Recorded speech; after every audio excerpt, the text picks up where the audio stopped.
Salamat sa Diyos! Sa tulong niya ay patuloy ang paglago ng iglesia. Hoy! Ang galing mo talaga! Mahong ka na riyan. Malapit na ang ating pamamanata. Ganyan, Peles, ha?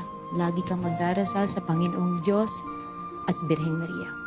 Kung papayag ka pa siya, isasama ko si Peles at doon na siya sa Maynila pag-aralin. Doon sa aking destino ngayon sa Santa Cruz. Maaari ko ho bang meram at mabasa ang inyong Biblia?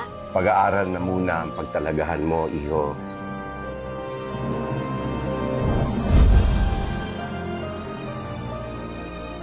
Pinatawag ko na ang among Mariano para mabigyan siya ng sakramento. Pagpaumanin po ninyo, huwag niyo na pong bigyan ng sakramento ang nanay.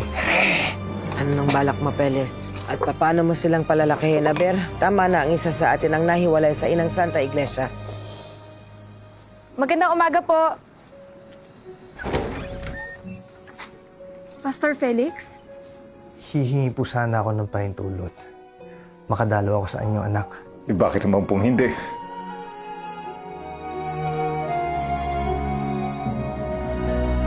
May bagong tatag ng paaralan ng mga Presbyteriano sa Malate. Bakit hindi ka pumasok doon? The Bible is the only source to be relied upon in matters of faith and practice. Hindi ko pa rin matagpuan ang relehiyong lubos na sumasalig sa Biblia.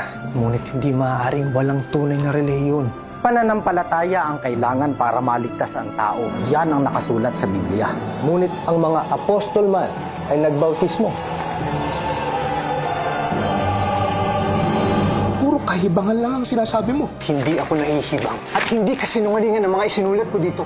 Ang lahat ng ito ay bunga ng puspusan kong pagsasaliksik ng Biblia. Sino naman po lamang, mga kaibigan, ang tagapamagitan ng tao sa Diyos? Si Kristo lamang!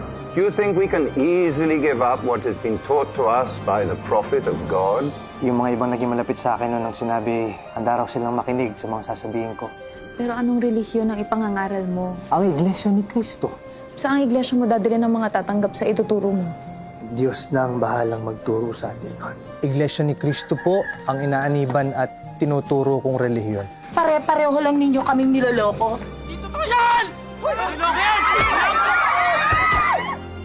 Tuloy natin ang pagbasa. Gusto ko lang malaman kung yung bang tinuturo mong iglesia nakarehistro sa pamahalaan.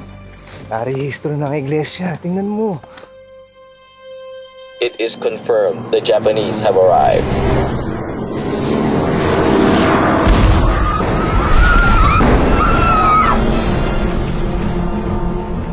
Ang pagbubuo ng isang samahan ng lahat ng Evangelical Church sa Pilipinas para posible paghihiran sa inyo bilang opisyal ng plano. May iba pang higit ang kakayahan.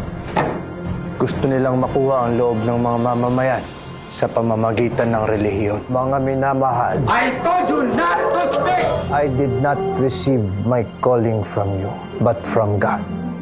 Kapatid na Manalo, sumuko na po ang mga Hapon.